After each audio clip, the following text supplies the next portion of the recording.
Good evening, everyone. Thank you for joining us. It's really nice to see a large group of parents joining us tonight, especially on this nice day at 7 p.m. So really appreciate you all taking the time.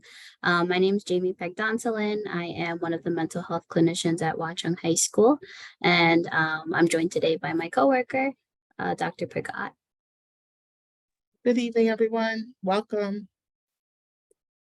So our presentation today, as you can see, just summer strategies that you can utilize this upcoming summer to prepare your teenager for high school, whether they're incoming freshmen or new students coming to Watchung. I do know that some students aren't freshmen but are new to Watchung. So nonetheless, I do think this is an important topic to discuss, and we will review a lot of the topics that we've been seeing come up a lot in our sessions. So let's get started. Okay, so our goals today: provide parents and caregivers the tools and strategies to help aid their child's transition from middle to high school.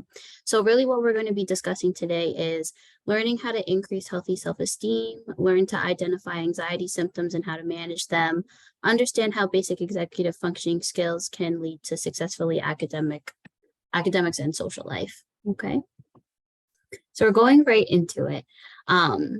The biggest thing that we've been seeing in our sessions and working with a lot of the students at the high school, especially the freshmen, self-esteem. That seems to be one of the bigger things we've been seeing come up, which is why it's kind of the first thing that we're discussing today. So what is self-esteem? An individual's subjective evaluation of his or her worth as a person. And it is regardless of the circumstances. So I think that's important to emphasize, the regardless of the circumstances, right? Because when high school comes around, and we've all been there, we've all been through high school, all been teenagers at one point, there's a lot of different things that are thrown at us at that time in our lives. And being a teenager this is a big transition period.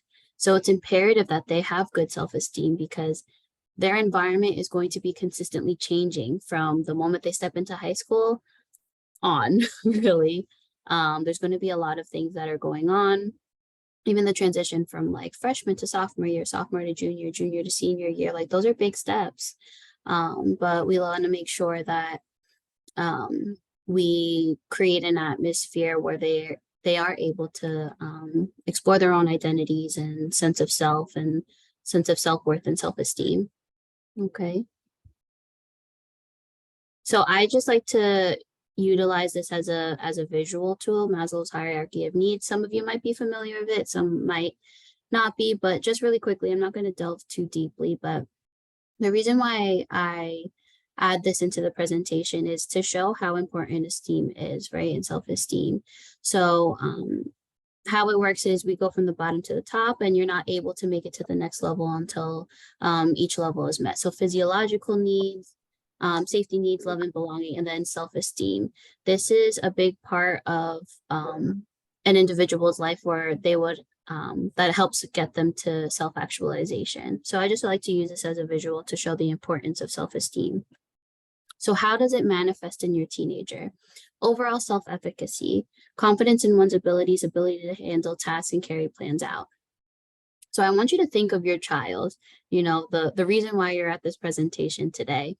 What is their self-efficacy like? Are they able to be independent? Are they looking to you to give them answers or do things for them? Or are they able to kind of do things on their own? You're able to give them a task, you're able to give them directions, and you can trust that they're doing it on their own. This is a good way to kind of measure where your child's self-esteem is. Are they able to do things on their own and carry out tasks and not really look to you too much? Or are they really depending on you and, have struggles with carrying out things on their own? Self-advocacy. Is your child able to speak up for themselves? Are they more of like the inward type where like they don't say anything and they don't speak up if something is wrong, or they don't speak up if they don't feel right themselves?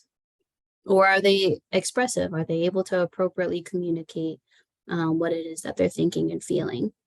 anxiety and mental health, their levels of worry and stress. Now, worry and stress, they're a normal part of life, right? We all experience those feelings, but to what degree, to what level is your child feeling that? Is it to a point where it's affecting their overall functioning?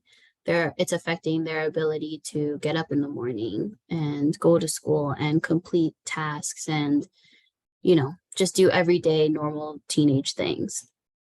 Ability to set healthy boundaries. Now, this is going to be a big one, especially for high school. Is your child able to set firm boundaries when they want to and appropriately do it? Or are they a yes person? Are they constantly people pleasing? If they're constantly saying yes to others, what is that saying about them? Is it because they're afraid of confrontation? Is it because they don't have good self-esteem and they don't see their needs to have to be met? Or are they putting everyone before them?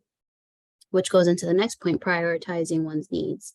Are they able to prioritize their needs? Are they letting everyone else's needs come before them? Are they constantly saying yes to them? Are they constantly taking on tasks or taking on the burdens of others, and then not speaking up for themselves?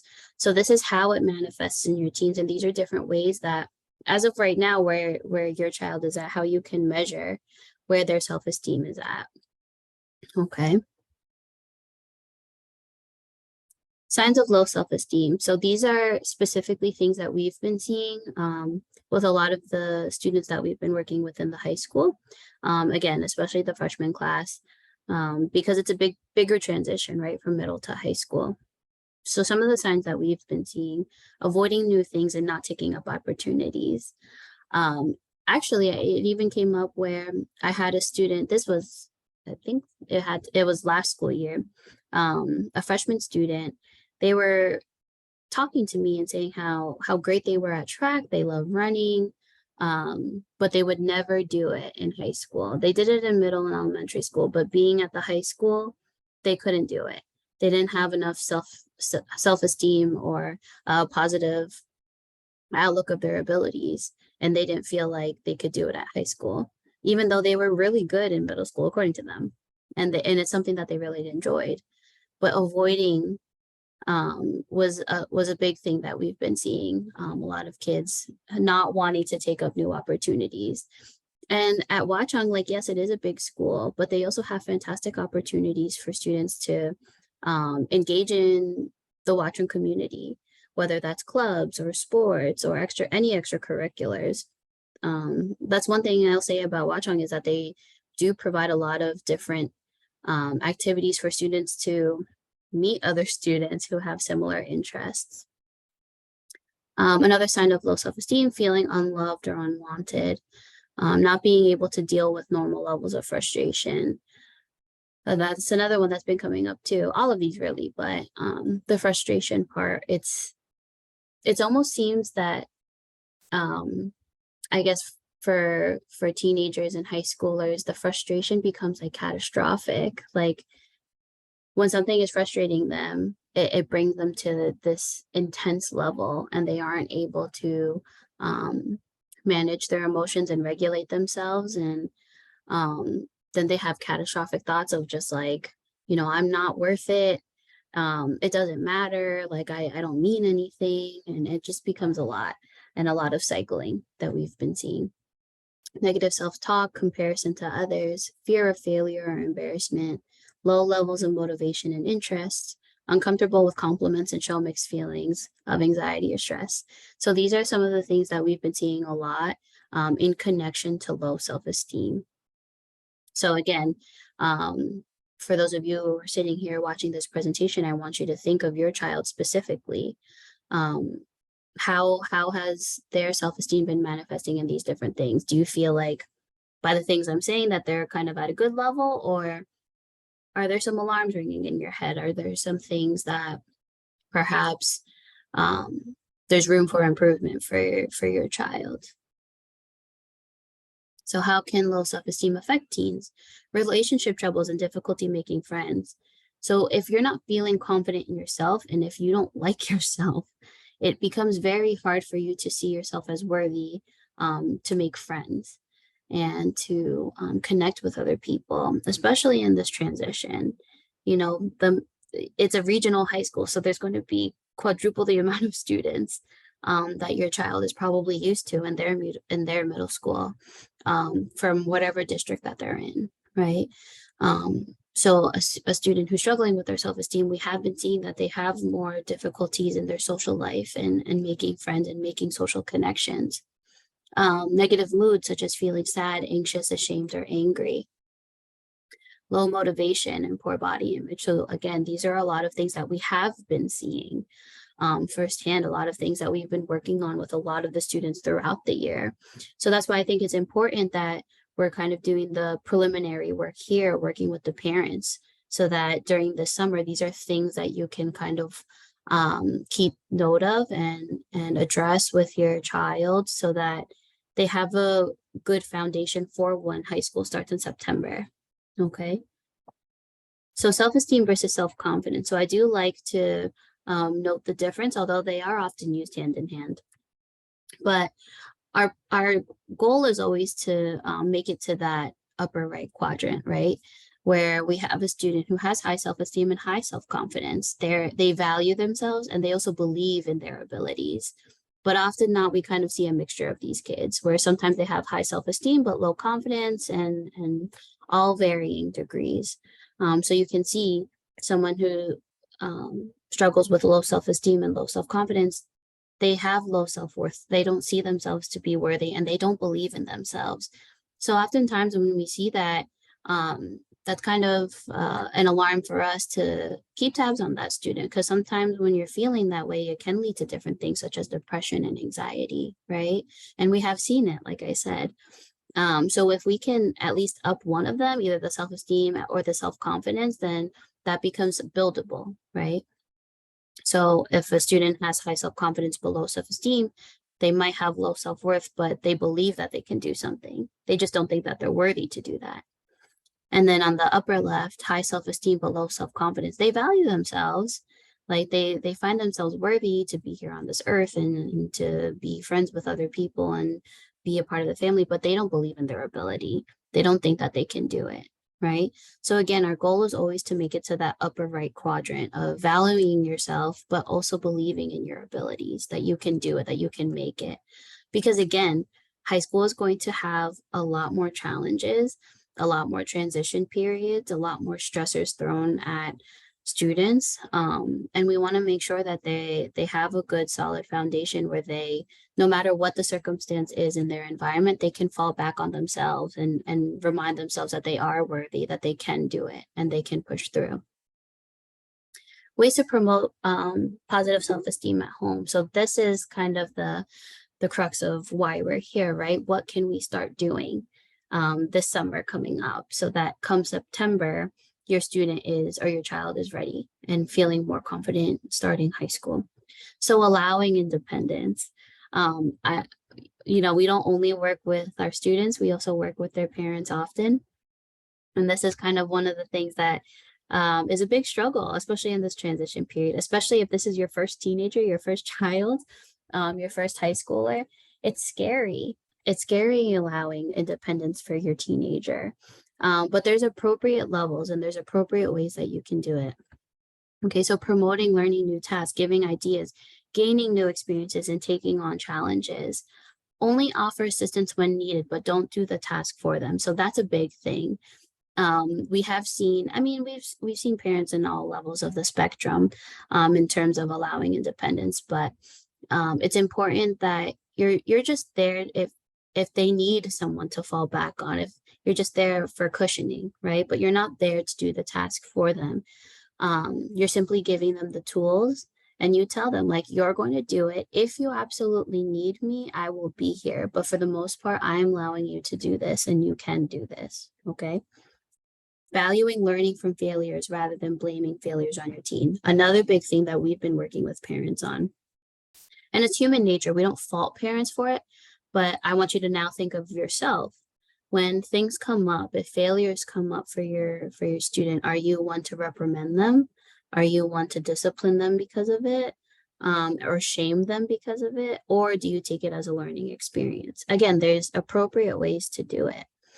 But it's important that you're teaching your child that it's okay to fail as long as you don't give up and as long as you push through and as long as you learn from it and grow from it and try your best not to repeat that failure, right? Because it's going to happen at some point in their life, whether it's high school or beyond.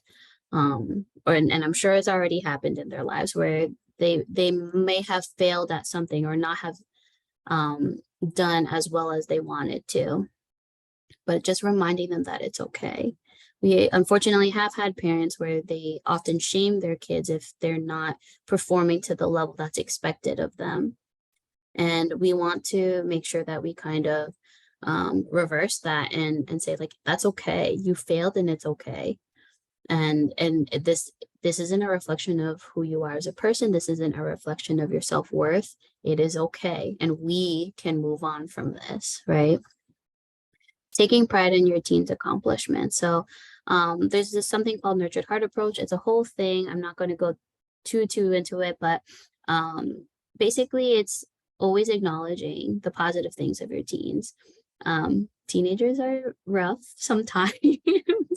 They can be difficult at times, but they are also in a transition period where a lot of beautiful things are happening for them. And they're going to be accomplishing a lot more things and taking on a lot of different things and more difficult things in their life. So it's important that we take pride in what our child does and acknowledge their accomplishments and praise them for their accomplishments, but that we remain neutral when negative things come about, right? We're not going to completely shame them, that we're going to help them push through that. But the whole point of the nurtured heart approach is really promoting the positive aspects of our child and their behaviors, and really remaining neutral in all other aspects. Okay. Handling strong emotions and tolerating frustration. So this also helps when you're modeling it, right? When frustrating things happen, like we're all adults and we all struggle with different things where life stressors, work stressors. When we deal with frustrations, how are we modeling that for our teenager, right? So this is where it starts at home, where we start handling strong emotions and tolerating frustrations because it's going to come up, right? And modeling that confidence to your teen. The last part is really listening to your teen. We often have the students come see us for sessions or check-ins or whatever. And sometimes sessions are simply just us listening. You know, they spend the majority of their day being told what to do by adults, being told how to act, how to behave, how to do this and that, right? Where we've been seeing a lot of kids come to us just to have someone to finally listen, right? So this is a big thing too, and some parents, not all, kind of struggle with that because when you're a child, when you're younger, you're often trying to guide and teach, right? So it's a lot of talking and telling, which is totally understandable. But at this stage in their life as teenagers, they have a lot more insight than we give them credit for. And they have a lot more thoughts than they're letting out and a lot more feelings than they're letting out. So it's important that we listen, right? And take a step back and allow them to come to us.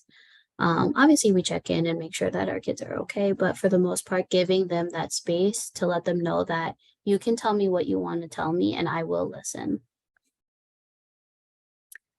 So anxiety, pretty basic. I mean, this is very clinical level. This is for us as clinicians at the high school, this is what we measure to see what where a child's anxiety levels are at, right? So they only meet the criteria of an anxiety disorder if excessive anxiety or worrying is happening for at least 6 months consistently, and they find it difficult to control their worries. So that could be restlessness, being fatigued, difficulty concentrating, or their mind going blank, irritability, muscle tension, sleep disturbance. A lot of the ones that we've been seeing is the sleep disturbance and the restlessness. And we're often working with our students in that throughout the day.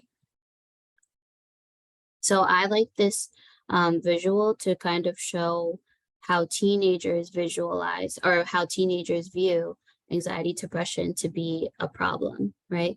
So it says that 70% of teenagers view anxiety and depression to be a major problem. That's a big percentage of teenagers. This seems to be the biggest problem that they perceive compared to bullying, drug addiction, drinking alcohol, poverty, teen pregnancy, gangs, right? I mean, yes, those are still um, major issues that teenagers are seeing in their world, right? But the top one that they have been seeing is anxiety and depression. And I can co-sign on that. Being the clinician working in a high school with a bunch of teenagers, we have been seeing a lot of anxiety and depression, and they've all manifested in different ways from different circumstances. And these are students who live all different environments and come from different backgrounds, but nonetheless, across the board, teenagers are seeing anxiety and depression to be a major issue. So signs of anxiety, this is for children. So think back for when your teenager was a little bit smaller, right? So maybe elementary school, early middle school. So children are facing more physical symptoms like headaches and stomach aches, difficulty falling asleep or staying asleep, avoidance. So sometimes when kids are struggling with heightened sense of anxiety, they avoid people, places, or tasks. Irritability and anger, defiance, lack of focus, over planning, negative thinking. So now we're moving into signs of anxiety in adolescence, right? So again, what I was saying before, the sleep disturbance and the physical symptoms, those things are definitely big factors, especially the physical symptoms we've been seeing a lot, psychosomatic symptoms of like stomach aches, headaches, and we often see kids who are in the nurse's office for long periods of times or who are struggling to come to school because they physically feel ill. But what they're not realizing is that those physical symptoms are a manifestation of their anxiety, right? So I also highlighted some symptoms that are specific to adolescence. So unfounded or unrealistic fears, feeling nervous or on edge, restlessness, agitation, difficulty concentrating, apathy, and unexplained outbursts. So we have seen a lot more mood swings, the apathy too. Apathy is a little worrying because it's apathy, in my opinion, is very hard to treat. When someone gets to a point where they just don't care anymore, they feel very indifferent, like things don't matter anymore, that becomes very hard to treat because then we need to find reason and we need to find motivation for our students to push through and push forward past these feelings. Okay. So we're going to take a quick 1-minute break so that Dr. Pigott and I can switch. While we're doing that, I know I went through a lot of material. So I just wanted to ask if anyone had any questions. So the presentation is going to be recorded. I will try to have a PDF of the presentation sent out. I can't promise that part, but we'll definitely have a recording of the presentation. Okay, thank you for your question. Does anyone else have any questions or comments while we're switching really quick? Sure. Okay, and I also just want to invite you at any point, if you have any questions in the presentation, you can definitely utilize the chat, or you can feel free to unmute yourself and ask a question, okay?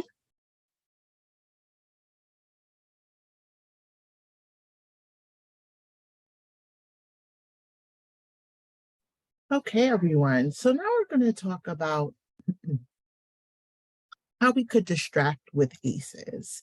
So thinking about activities that require thought and concentration. We also want to think about contributing. So focus on someone or something other than yourself, as well as emotions, helping our youth do something that will create a competing emotion, and really paying attention to sensations, finding safe physical sensations to distract from that intense negative emotion.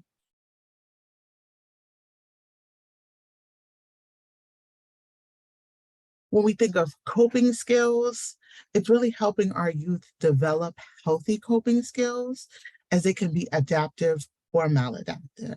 So we really want to focus on the healthy coping skills. That can include positive self-talk, the use of affirmations. Also, taking into consideration, how much sleep are we getting?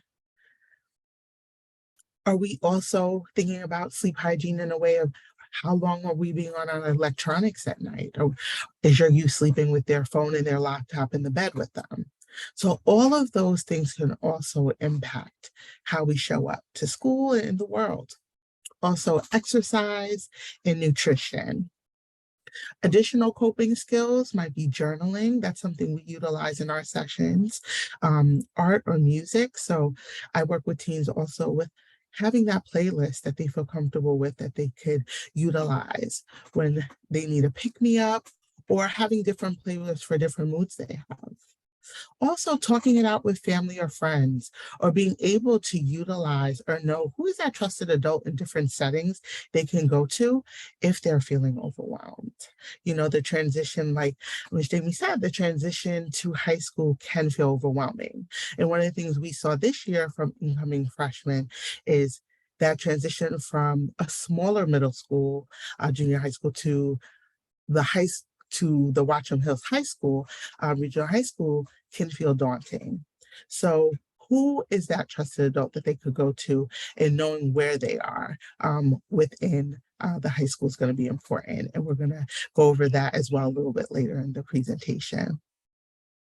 Also, playing with a favorite toy, taking a warm bath, sipping on tea or hot chocolate. Also being active, playing a sport or a game. Also, some students, when we think about the plans we come up with, a lot of times they mention their pets, how their pets bring them a lot of comfort. So having that pet time.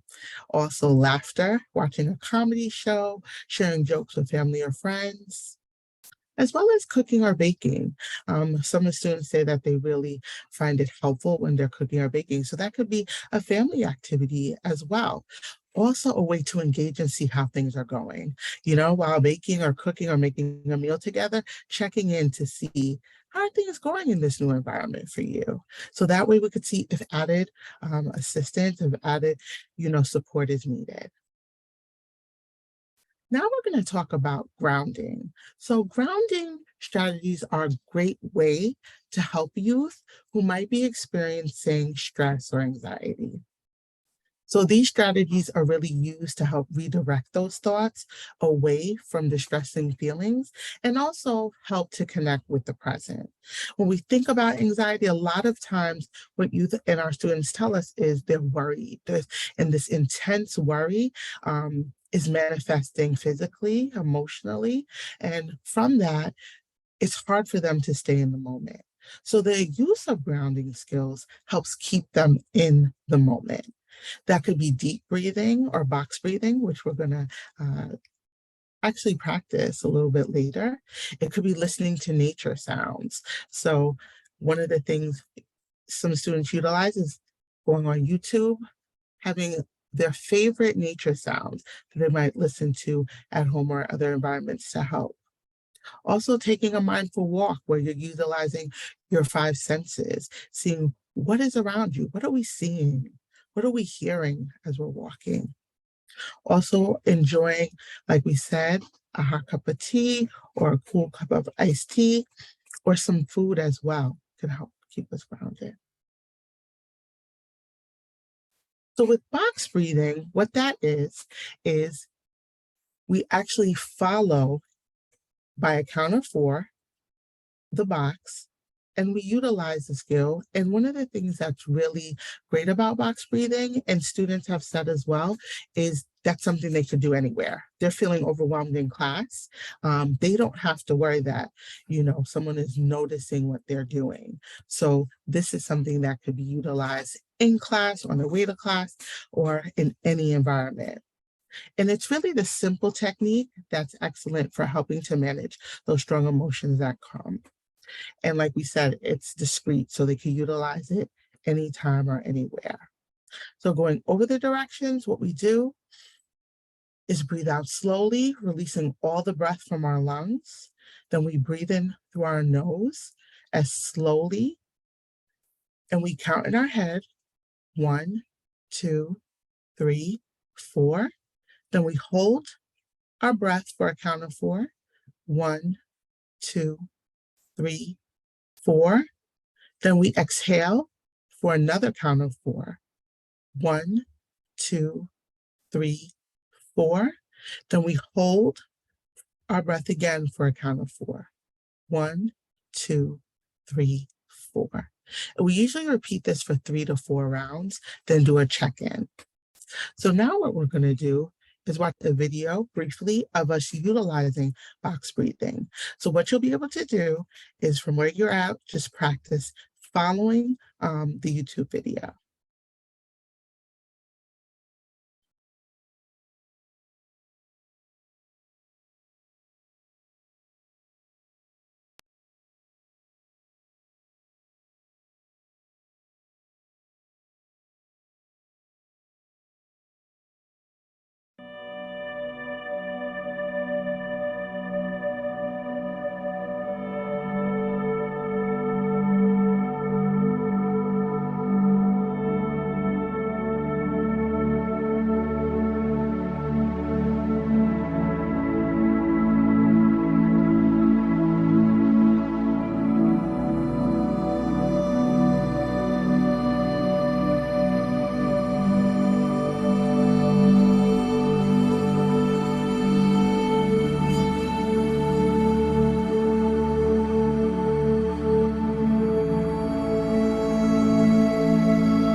So that was a short example of a box breathing technique that you could utilize with your youth, as well as at times what I've even done is emailed students who I work with so they have it in their email. So if they're feeling overwhelmed, they could pull it up, not per se have the sound on, but then follow it while they're in the learning commons or taking a break to help them.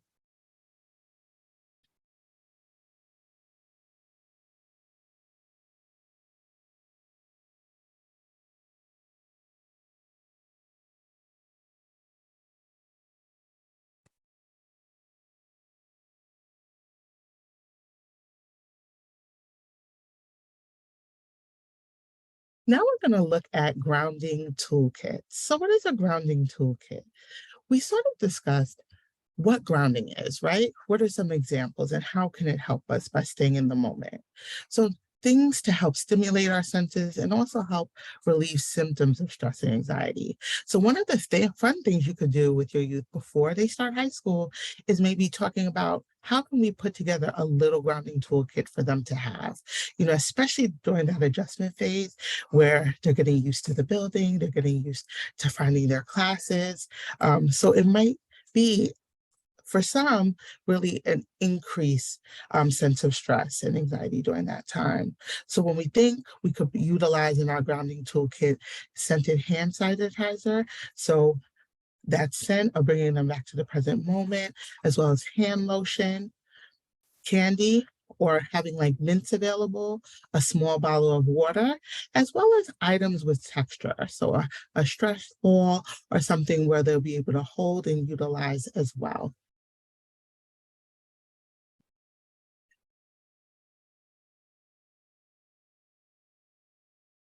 We think of parent considerations, we want to really emphasize you as well, monitoring your own stress levels, making sure you're taking care of yourself.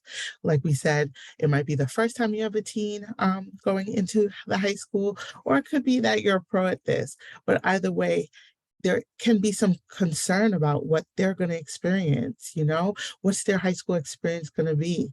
So monitor your stress, take care of yourself, utilize self-care.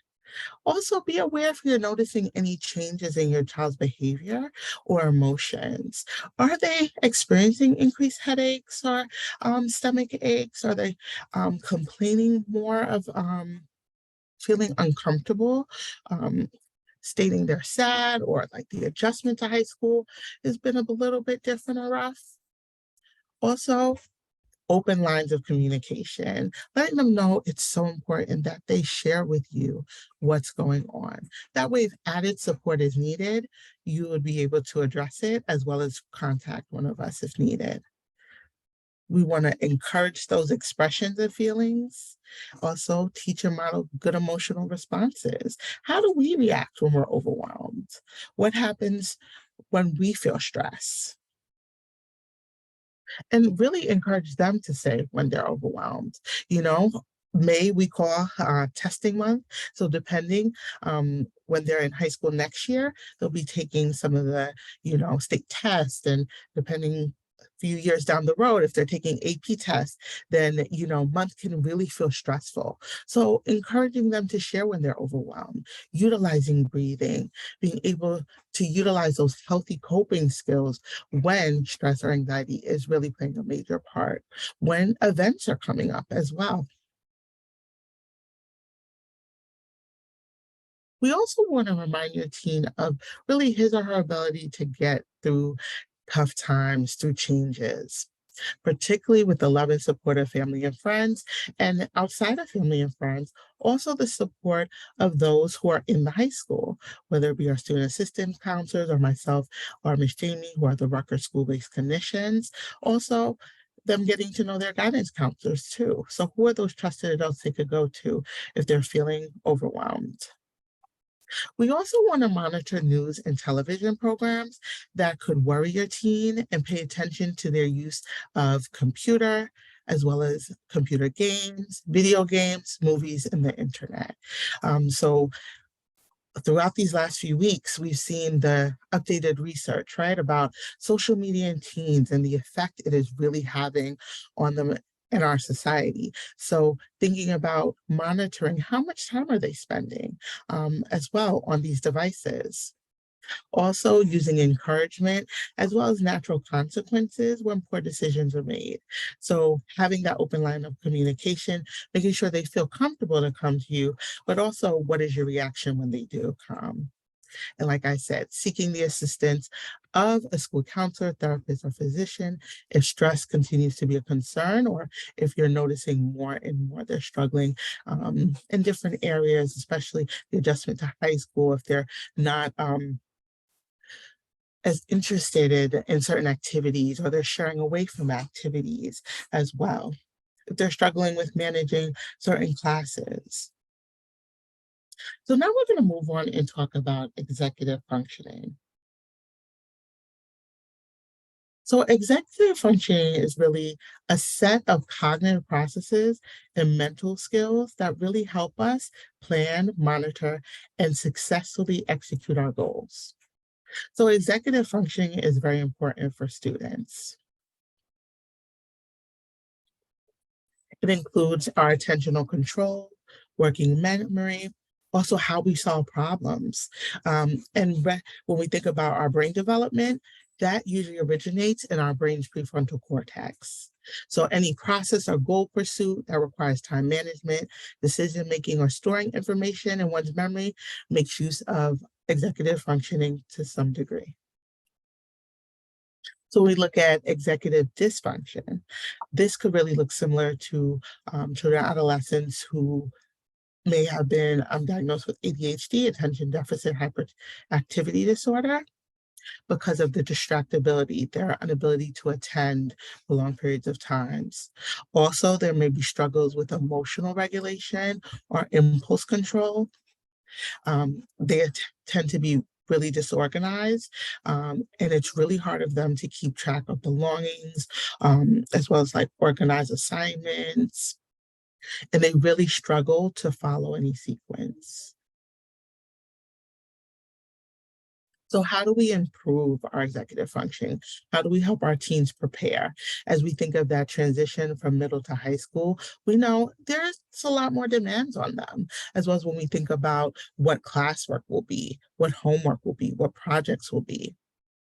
So executive function is one of the slowest mental processes to development. So we do see these natural improvements over time, but this is something we can aid with our child or youth. So some things that are helpful can be in keeping a routine, right? So how do we prepare? How do we prepare the night before for school? Oftentimes I talk about sleep hygiene with the students I work with. So it starts from there. Do we pack our book bag at night? Are we sure that our Chromebook is charged up and ready to go for the next day, right? That organizational piece. When we think about preparing for bed, how do we do that? Oh, so that way in the morning we're not rushing or feeling flustered. Also, the use of a planner could be digital or paper. I have some students who love and still have their paper planners, and others will use their Google Classroom or in their Chromebook. They use more of the digital planner. Also, keeping their tasks listed so they know what's coming up. And as well as thinking about how can we block distractions in times where we need to focus. So if we know that it's hard for us to focus if our phone is nearby, maybe having it, we're at home, our phone is out of our room or in a certain designated area so we could concentrate on the homework we have. Also, rewards and encouragements. You're seeing your youth is really trying, they're doing well in these areas, continue to encourage them. And also us modeling these behaviors for them as well. So there's some activities we could do in the home as well. So thinking about executive functioning, there's the planning, the organization, task initiation, time management. So when we think about some things we could do, planning a meal together, that's part of planning. So having them maybe plan out what we're going to do, what we're going to have for dinner. Organization, it could be cleaning their bedroom. Probably not going to be one of their favorite things to do. I don't know any teen who loves to do that, but helping them organize, if they have a desk in their room, let's keep it organized. If you're doing your homework there, that space is clear. List goals together. Estimate the time to complete a task, which helps with time management because they're going to have to use that. They're going to have to estimate how long is this project going to take? How do I break it down maybe in small chunks so it doesn't feel overwhelming? Also, learning something new together, utilizing metacognition. So, how can we do this and have fun? So, possibly over the summer, these are some games that could help improve our executive functioning skills. So Jenga, when we think of Jenga, that's a great way for us to utilize self-control as well as flexibility and planning. We have to be flexible on what piece we're going to pull out, where we're going to plan, where we're going to put that piece, right? As well as if we cause it to fall, being flexible to start over again. When we think of some other games, we could think of chess. So chess is also a great way for planning and working memory, as well as flexibility. There's also Sudoku, which really works with our working memory and perseverance. And then we also have Scrabble, so that planning and organization. And also, these are great ways to have some family time while working on those executive functioning skills and having a good time. So now, just making sure you have our information as well. Dr. Michelle Pigott. I am at Watchung Hills Regional High School 3 days a week, Monday, Tuesdays, and Thursdays. And then you were introduced to Miss Jamie Pagdonsolan in the beginning of our training, and she's at Watchung Hills currently 5 days a week. Also, in addition to us, we have our counseling page, which you could check out at www.whrhs.org. There's contact information for assigned guidance counselors. There are also video resources as well. So on our Warrior page, on this page, you will find some other videos of some other parent talks we've done, as well as student opportunities that are coming up. We are really grateful because we have two great student assistant counselors. Mr. Kevin Rice, he works with students from the letters of the alphabet A through L, and his information is there, as well as Miss Emma Giantisco as well. She works with students from the letters M through Z. We also wanted to make sure you're aware of some helpful apps, right? So we know our youth and teens are connected to phones, but there are also some helpful apps that they could utilize. So with journaling, there's Dailyo Journal, there's My Life Meditation Mindfulness, Headspace as well, which has meditation as well as sleep stories. So if we're seeing an increase in anxiety and stress, those are some tools they could use. There's also Second Floor Youth Help Hotline. The feedback I've gotten from students I work with is they really like Second Floor because it's not only a line you can call, but you could text where a mental health professional is on the other line. And if there is something that deems that there is a crisis, they're able to send out additional help as well. So now I'm going to hand it back over to Ms. Jamie Pagdonsolan, who's going to talk about some opportunities that your incoming freshmen will have for some summer transition groups we'll be running this summer. So we're really excited because this summer we're offering our summer transition groups in 5 different weeks. So how it works is kind of like a camp style where your child would come, you would just pick 1 week for your student to come to the school. And they would come Monday through Thursday from 10 a.m. to 11:30 a.m. So it's only about an hour and a half. So a full curriculum is done in 1 week, so Monday through Thursday, where each day is a different topic. So there's different topics in regard to self-esteem, executive functioning, fears of high school, and really what our main focus is also just for our students to have like camaraderie and having more social connections before starting high school. So I do have the QR code here. I also have the Google link, which I will make sure to post this on the Watchung High School, where this recording will also be. So we're really excited for it. Again, we're offering 5 different weeks. So in the Google form, just make sure that you specify which week you will be signing your child up for. Okay. And then sometime probably by the end of June, we'll reach out to confirm the times of when your student will come, just in case we have kids coming more 1 week than the other. Okay. And also, like Jamie said, part of what we do is a brief tour, right? Because sometimes that change or that expectation is like, I'm not going to know where to go. So we make sure they know where the cafeterias are. We make sure they know where the nurse's office are, where our offices are, where they can find Miss G or Mr. Rice as well. So we do those things to help you sort of release that sort of stress that comes in with being, a freshman or, the new or transfer student. So we want to ensure that they have those sort of tidbits and are aware of where those key places are within the school.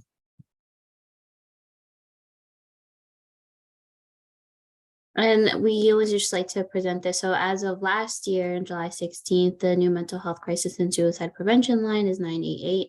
It's no longer 911. So if ever there's any mental health emergencies happening at home, make sure you dial 988. So I am going to stop the recording and open this up for questions.